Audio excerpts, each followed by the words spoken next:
Thank you so much for having me. I'm excited for this one. Okay, cool. Let's just jump right into it.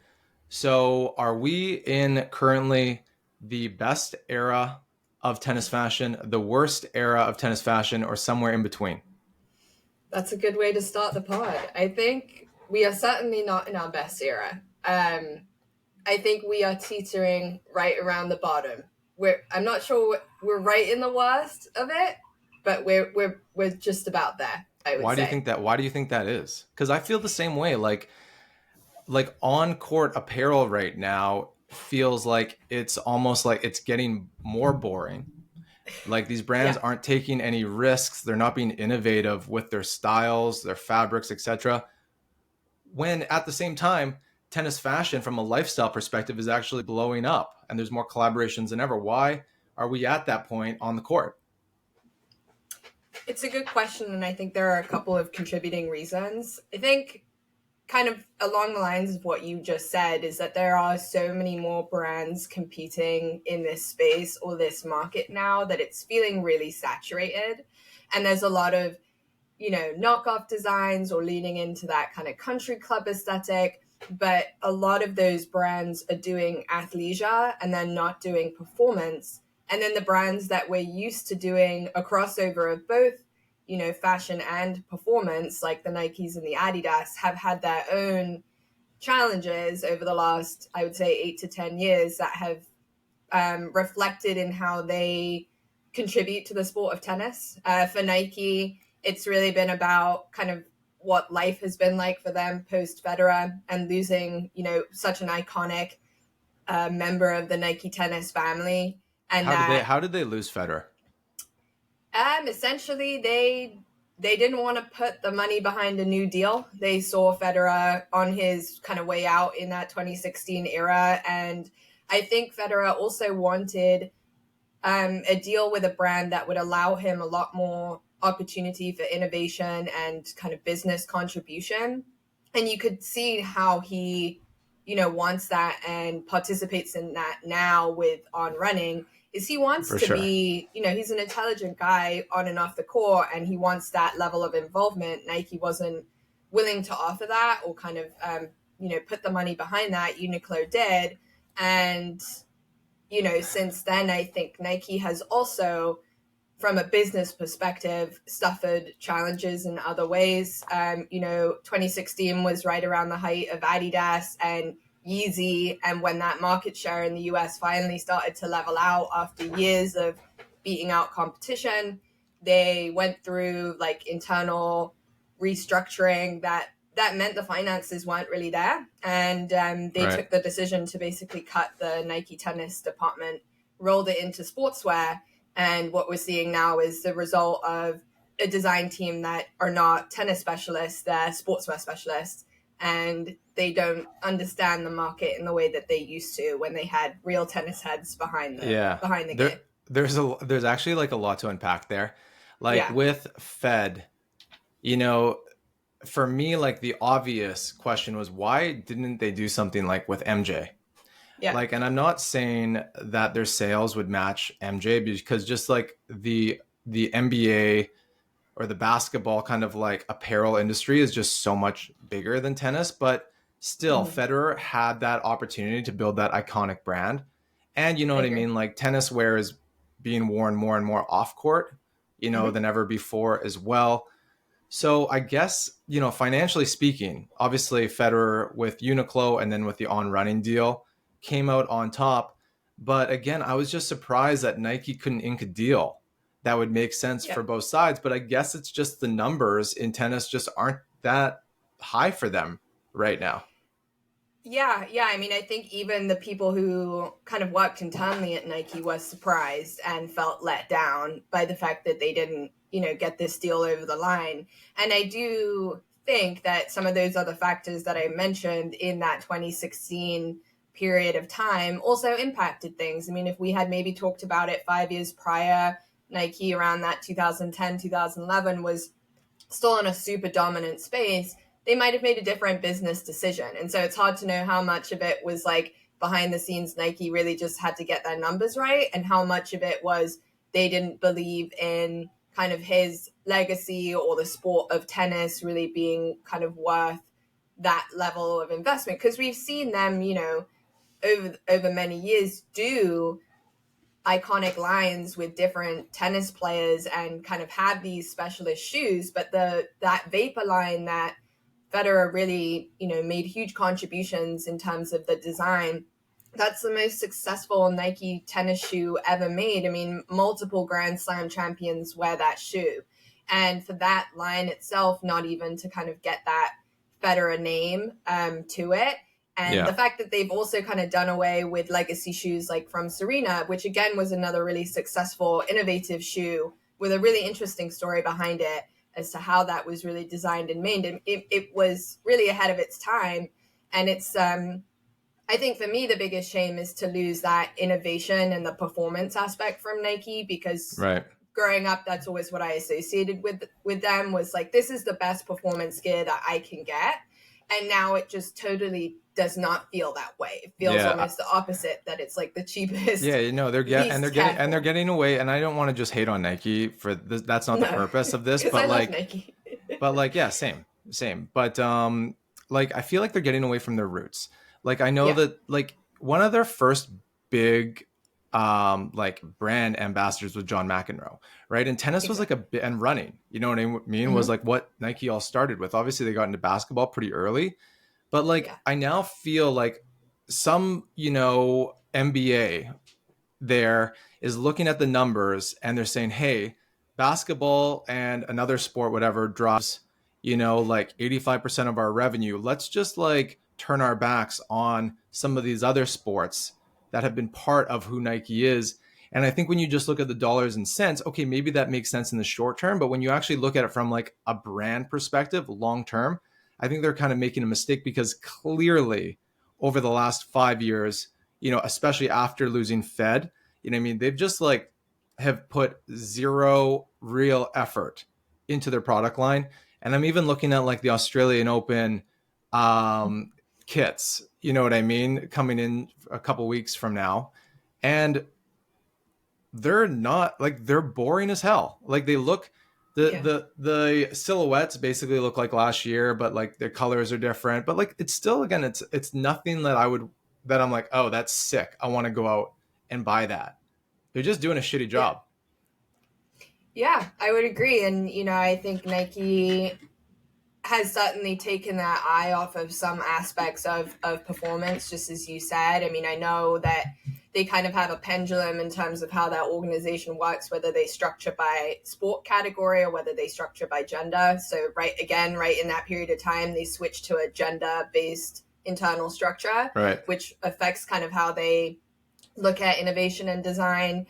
And then they also put dollars behind what do you mean? What does initiatives. that mean, a gender-based? What does that mean? So within Nike internally, they have different kind of ways that they organize their categories. So they'll either organize categories by the specific sport, or they'll organize by male, female categories and kind of go from there. Okay. So in the last like 5 years or so, they've really been gender-based categories, and you can see they've put a lot of marketing dollars behind certain initiatives with, you know, inclusivity around LGBTQIA, their kind of purpose initiatives, lines, you know, messaging and marketing focused around those types of communities, seeing more diversity on the website, inclusivity and those types of things. Yeah. And, you know, in terms of like sports holistically, like, sure, that's great. And the Nike brand tries to kind of extend its reach and umbrella, but as a result forgets about, as you say, like that kind of core audience or market, which has really been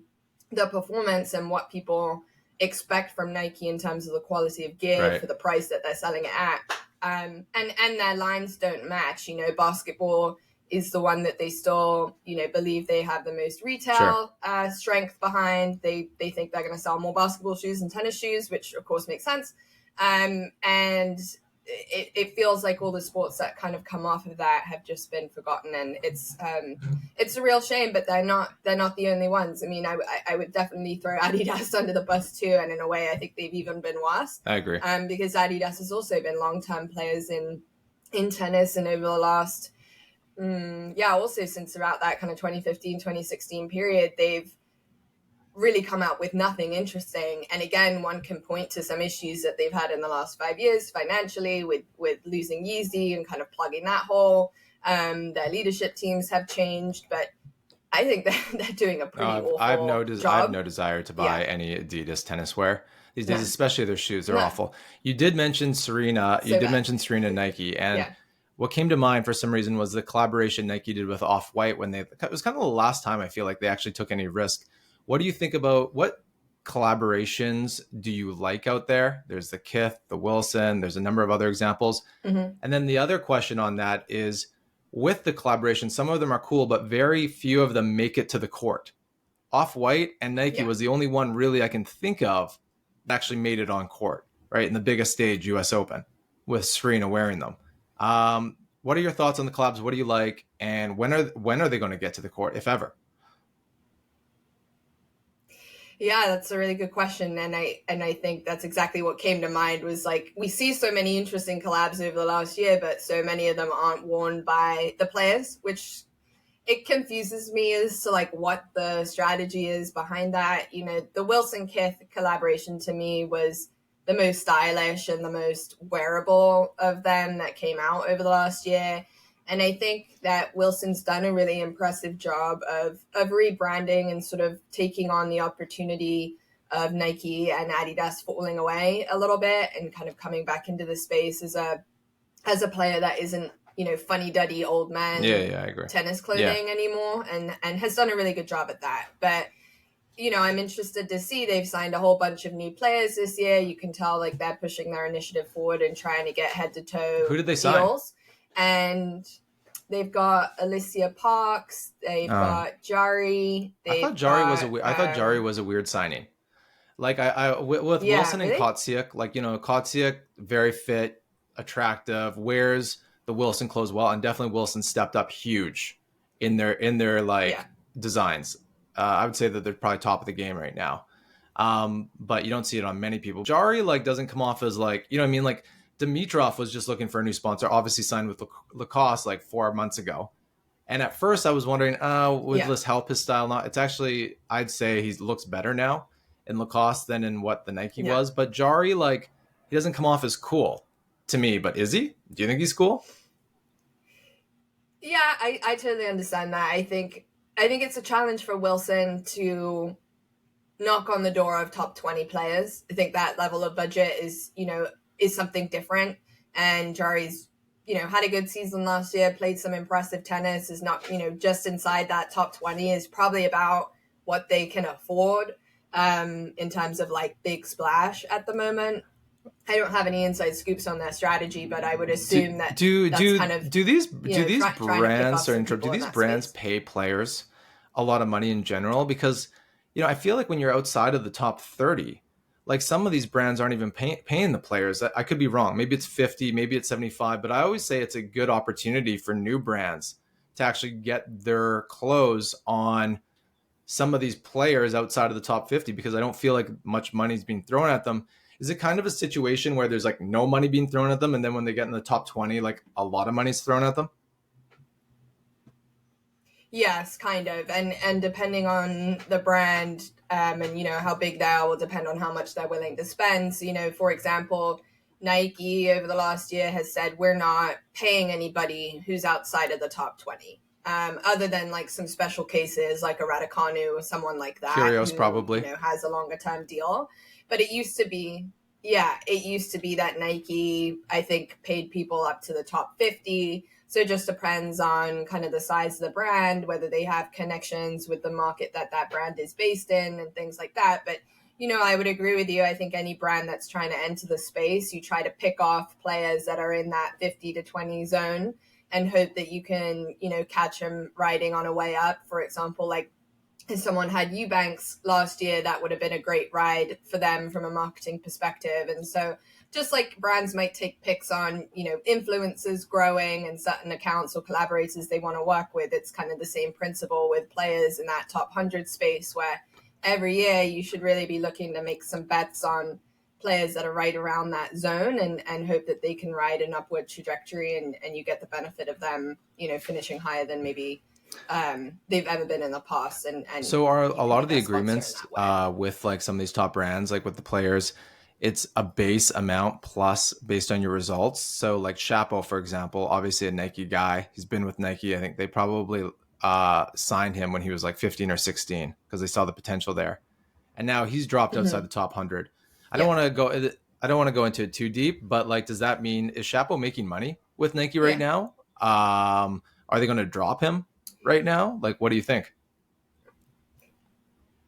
Yeah, so it'll all depend on, what length of contract was negotiated to begin with. So, for example, Vondrousova, when she won Wimbledon, she had just finished her contract with Nike. That meant that she was without a sponsor at the time. So they might have signed him and put him on a 5-year deal, and it might not have any conditions as to kind of what ranking he needs to maintain in order to maintain the contract. And other players, they might have certain conditions like that of like, hey, if you fall outside of this, range, you have a certain period of time to get back into it, kind of things like that. So I don't think there's like one templatized contract with tennis being such a individual sport. Everybody has a different agent, different deals are negotiated. So I think it's kind of hard to know. And it's something I'm really interested to dig more into is like, is there any transparency in this space? Like, how does this really work? Because it seems like a very closed door aspect of tennis. Do you think Kokkanakis looks better in Nike or CottonOn? I think he's rocking the CottonOn. I loved the shorts last year. I remember like seeing them and thinking, where are those from? And researching, couldn't find it. And then he finally posted about it. And it's great to see that they, weren't necessarily in that sportswear space or heavily in tennis. And, they found an opportunity in someone that was repping him. And now are there other like small brands? Is CottonOn like your favorite kind of new brand to the scene? Are there other ones that you're following that you really like? That's a good question. I think there are a number of brands that are just sort of like peeking their way in, and I'm curious to see if they might be able to pick up a player or two. I know Viori's trying really hard. Alo is another brand that I've liked for a long time. Would love to see them get a player. On the Alo side, sorry to interrupt. I want to hear that, but Alo reminds me of Lululemon. Like Lululemon and Alo, they've kind of that athleisure kind of feel. Yeah. Lulu obviously is the dominant athleisure company. Mm-hmm. And they had never traditionally backed athletes. You know what I mean? They've had ambassadors, but it's more been about wellness people type thing. Like never really a professional athlete that's like a high paid athlete. Yeah. And then they started with, it might have been, I don't know if they were paying him, but Marino, whatever his name, on the men's side. And then Leila Fernandez, which I found to be just kind of like odd. You know what I mean? Like those were the two. Layla is Canadian. Lululemon has Canadian roots, clearly. But then, in addition to that, the designs that they're putting out on court, in my opinion, are terrible. They are so boring. They're so vanilla. What's the deal with that? Yeah, it's a good question. And I've been watching them carefully because I'm like, there's the space here. There's an opportunity here. Are you going to take it?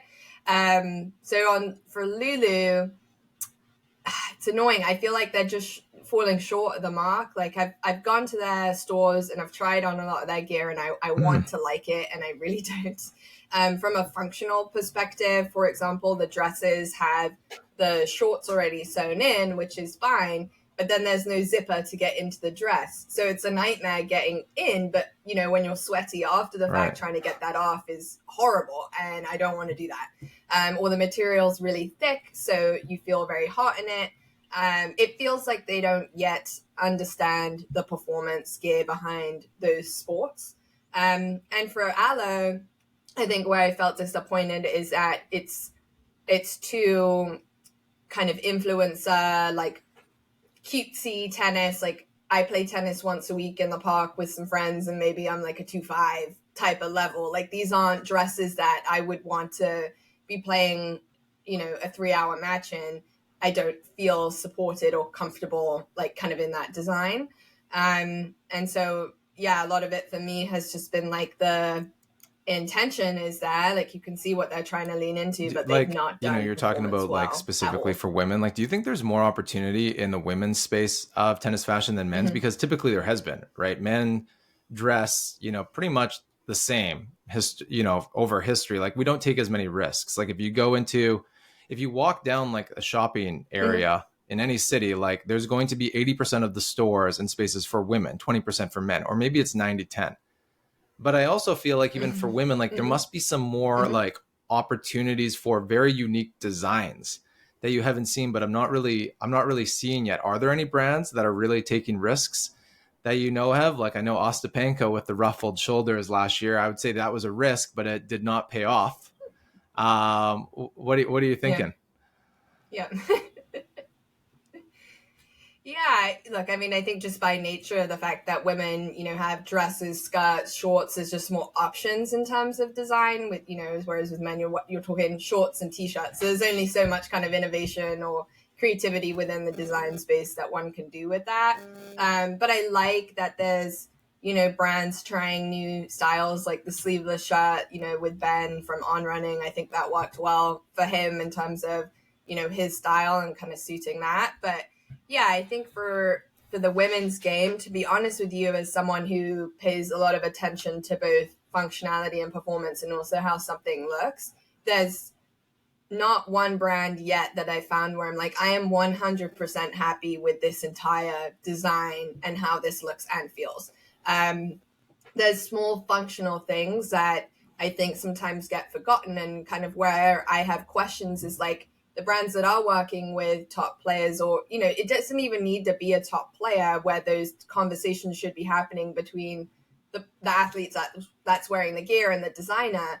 And it's like, is there a lack of conversation that's like happening at that space? Like, are we designing the same way we've designed for the last 10, 20 years? Like, it feels like there's not been that much change in terms of how we think about, performance, layering gear, again, like there's more photographers off the court than there ever has been. So paying attention to how your outfit sort of builds from the outside down, your jacket, your tracksuits, like how does that work with what you have underneath, how you look coming into the tournament in your press conference versus on court in the warm up versus in the match. And it feels like that kind of, whole outfit design from, beginning to end, that's not been well. I totally agree. Through, I actually wanted to ask you about that. I'm going to take it another level. Well. That's not necessarily just brand specific, but when you look at like other professional sports, like in the NBA, the NFL, even the NHL, they're less fashionable, but to an extent, like when they walk into the arena and walk out of it, it's their runway, right? It's them to be dripped out in whatever brands they want to show off. You know what I mean? It's like they're expressing their own individuality in what they wear. And it's like they make a conscious effort of what they're wearing in and out, right? But in tennis, you're not seeing that. Yeah. So like, like when anybody shows up to the tournament, they get out of the car. I know it's like less of an experience, but maybe, the minds around tennis trying to like advertise the sport should put more focus on that, create more of a runway for these guys entering the facility and dressing in like cool, unique ways. Like, what are your thoughts on that? Do you think that could happen one day? Do you think tennis players just like aren't really into maybe fashion in the way that NBA players are? That's just not their style. They're a bit more modest. Do you think that would add to the appeal of the game?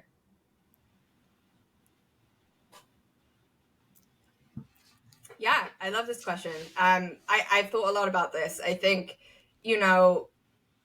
that NBA kind of world, NFL, like pre-walk game, like that's become something really people pay attention to because these players have hired stylists and they're clearly, using it as their runway, and people are interested in that from a cultural perspective. I think we've always been curious about, how our kind of cultural icons lead us in the fashion world, whether that's sport or music or film and TV and things like that. And tennis is behind in that way. But having said that, there's still plenty of opportunities, where we do see them in off-court attire. I think of those kind of viral pictures of Venus Williams last year at the US Open when she turned up in like a blazer, mini skirt and high heels and just like looked freaking awesome. And you have these types of deals with Sinner, with Gucci, or Alcaraz with Louis Vuitton. And I've been wondering, like, does Nike have a deal with them to the point where they can't turn up to the tournament wearing something else? And that's the case, or when they travel they can only wear Nike, or like why isn't Gucci dressing Sinner in their athleisure line when he's anywhere off the court? Kind of like, what are the opportunities for those types of things? But then you have like ATP finals and they walk the red carpet, and I don't think either of them really like turned up as dressed to him. Do you think Berrettini is one of the best dressers? Yes. Off the court? And do you like his on-court kit with Boss? I do. I like what they're doing. I think they keep it really simple and they lean into his, Italian kind of simple yet effective kind of dress style. And I like Hugo Boss from a brand kind of perspective or brand direction anyway. I've always been a fan of what they've been doing. So it's nice to see them working with an athlete, and they've had good, deals or partnerships with Asics to make his shoes and things like that as well. So I think they've done a good job, all things considered, that, there's just one person on their kind of team. I think sometimes those types of brands can get washed away pretty quickly, but, Berrettini obviously has an audience that people pay attention to. And I think it's been a good signing for Boss. Right. So who's the best women's dresser off court? Hey, that's a tough question because I really didn't love many of the outfits. Probably in terms of kind of like top. Who's the worst? Who's the worst women's dresser? I really don't like Von Trusova's style. I really can't stand it. It's really tacky to me. Yeah. I could see that. Yeah, it's very like short dress, like ruffled dress, like stuff I would have worn to like disco back in like high school. Right. I think like the best dresser now, it's tough to say. Yeah. I'm trying to think as well. It's definitely not Iga, No. It's definitely Rybakina. It's too boring. You know what I mean? Yeah. It doesn't have much personality. Yeah. I like Donna Vekic. There's not much there. Who? Sorry? Donna Vekic. Yeah, I'm not really like familiar with her style, but she seems cool. Yeah, she has good style. She dresses well. She's, into her own design. She has her own clothing line. I think Oh, really? You can tell like she's intentional with what she's doing. And that's the biggest thing for me, is like when you can tell somebody's like thought about an outfit and it's kind of well put together versus like, oh, I had this and this in my bag and like this is just what I'm going to wear, with no kind of real effort or thought behind it. So I think I like what Donna puts together. Right. I think probably like if you go back, 10 years ago, I think there was probably more fashionable women, like Sharapova obviously had great style. Serena, you know what I mean? Like it was probably a different style, but she definitely like had intent, with what she was wearing. There's always intention behind her outfits. Yeah. Which I think also speaks to, the popularity of the game, because people, it's just as much about the people as it is about the tennis. You know what I mean? For a lot of the fans. So I actually think there's a bit of a lull because of the personalities right now in both the men's and the women's game. Because they don't bring that kind of like that swag off the court as well. Would you agree with that? Yeah, I guess where I would challenge that a little bit is also around like, it's easy to look at just from a tennis lens, and obviously we have exceptions. We just talked about the NBA and kind of things like that. But when talking about the age of these athletes, like younger than me, they're like 19, 20, 21 years old, like fully in that Gen Z mode where that generation is comfort first, like first and foremost. We saw that really, kind of take over during COVID, of like people's kind of unwillingness to invest in, nice clothes, getting dressed up to go to work, to be in and around kind of the workspace or your work environment. And so I just don't think that the Gen Z kind of generation maybe values upmarket dressing. Like they're not dressing. They're not. Yeah. Like Yeah, I could see that. They're not dressing like the Sharapova or the Federer kind of era. You know what I mean? That had that Yeah, little classier look to it. You know what I mean? Like it, yeah, not really their style. But even though Federer, I yeah. wouldn't say like Federer. Would you say that he was one of the best off court dressers? Would you say like he always looked good? You know Hmm. what I mean? He always looked, and he still does. He looks really sharp off the court, but Yeah. he's not taking massive risks. Like, No, yeah. would you say he's a good dresser? Yeah, I mean, I think he gets that men's sleek look spot on every time. That's his style. It also suits his personality and kind of, I don't think that he has the personality of someone who's a daring dresser. Yeah, But, for example, I would love to see a personality like Tiafo who does kind of dabble in, taking some fashion risks, wearing some bold designs or graphics. He did some, different sorts of collaborations over the last year. I'd like to see him get more involved, really kind of put a foot first in terms of his social content around that. It's also dependent on how these players have their kind of management team structured. Like, is there somebody kind of managing their social presence, how they look, or are they really just rolling out of bed and turning up for press conferences and things like that? Like, are they looking for opportunities in that space? But to me, if Sinner's, for example, going to be all in on Gucci, like, we should be seeing Gucci on his feed, and he should be wearing Gucci at least at leisure wear if it's not going to be kind of, the high end type of Gucci style from a day to day basis. I want to see more than just the yeah, bag at Wimbledon. I want to yeah. I agree. associate him with more. Yeah, I agree. Like when he signed with Gucci, you're like, okay, they did a photo shoot, which actually was a good photo shoot. Like Yeah. Sinner, he has a. I wouldn't say Sinner is one of those guys that you'll walk into a restaurant and everyone will turn their head and be like, wow, he's a good looking, handsome guy. But Yeah. he's got a unique look. So like in like Yeah. the photo shoot type environment, like the model environment, it actually worked quite well. So the photo Mm-hmm. shoot went well. And then he comes out at Wimbledon with the Gucci bag and you're like, okay, sweet. Mm-hmm. Like maybe like, this whole luxury movement into tennis is really taking off. And then it kind of just stopped there. And Yeah. with Alcaraz, it's even less. He did that Yeah. photo shoot, and you haven't seen him wear one piece of Louis Vuitton. Maybe I've seen him wear like a jacket off court, something like that, but it hasn't been like Mm-hmm. a big part of his style at all. Yeah. I think No. Felix Aliassime signed with Dior. I've never Mm. seen him in anything Dior. What's going on with that? Like, why are these? Yeah. And it's interesting you mentioned too, like the brand contracts. Like I mentioned this in a previous pod. Like I'm like, well, why if Louis Vuitton wanted to like move into like working with some athletes, like Federer was around for the last 20 years, perfect fit. So I thought maybe the Nike contracts didn't allow it before, and now they're negotiating where there is a slight opening, but maybe it's still like a tiny opening, or they're just Mm-hmm. not allowed to. But that being Yeah, it said, could be. maybe Louis Vuitton can actually pay more than Nike. You know what I mean? I don't really know, but it's kind of Yeah. disappointing, like these collaborations, and then it's like they announce it and then it's kind of stopped. What are your thoughts? Yeah, I mean, look, I think if Gucci or Louis Vuitton turned around and said we're going all in on one of these guys, like I'm sure they could buy out the contract. Like I'm sure there's a means to do so. Um, and I think probably that door is opening a little bit more as to if it's not in a tennis context or tennis environment, can they wear different attire that's associated with other brands? But then Alcaraz wore that red, Lesserman jacket that was a Louis Vuitton jacket at the ATP finals.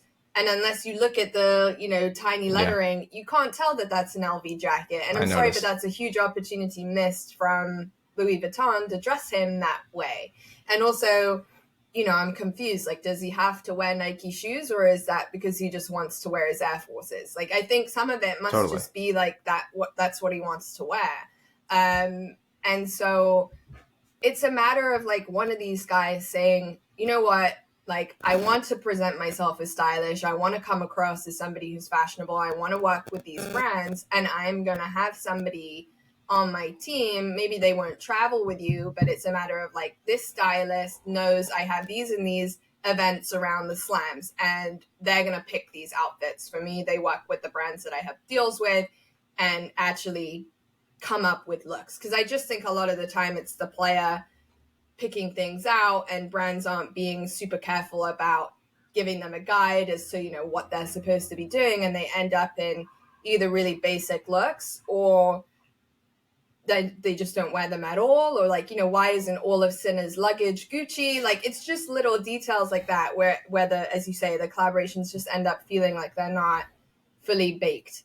Do you think Sinners deserved all of these collaborations? I mentioned it before, and it's like, didn't he sign like 150 million contract with Nike? Like, I was like, when I saw that, I'm like, no, that couldn't be right, because like, he's a good player, and he's got some style and charisma, but he doesn't have that much charisma. You know what I mean? Like, he's still young, right? And he's still figuring it out, how to deal with people. But then he's like, what? Like Rolex, Gucci, Nike. There's like literally 10 other. He's probably the highest paid tennis player after Djokovic, I would think. Maybe even more now with some of these contracts. Like, what's up with everyone jumping on the Sinner bandwagon and him being the golden child of tennis? I think it's what you mentioned, that he has a unique look. He photographs well. He's interesting, kind of look and style. I think Italian, can be associated with the same thing as Berrettini, is that kind of, fashionable European. It's also, again, like, I've been intrigued to know like who his agent really is and like what their priority is and kind of what these types of deals are. I know that he had the biggest deal with Nike, but that's because they went through the negotiation process much quicker than Alcaraz's team did. So I don't know what Alcaraz was asking for or trying to build in, but they might have gone for a simpler or shorter or longer time deal. I don't know. So it's kind of hard to find the insights behind that. But have any luxury brands signed women's tennis players? Has Osaka signed with a luxury brand? And if they haven't, why do you think that is? Is it just because they don't have big enough kind of brand appeal at this point? I know Raducanu is with Dior, and Osaka, she's got deals with Victoria's Secret, and she has somebody on the high end line. I forget exactly who it was. Right. Yeah, I think I have a memory of something. Like, there was some luxury brand with her. Yeah. I think it's pretty recent. Yeah. Okay, let's go through. I want to go through a number of different brands. Okay, I'm going to say one brand or another brand, and you tell me which you would wear, over the other one. So let's start with K-Swiss or Fila. K-Swiss. K-Swiss or Asics. I'm talking full getup.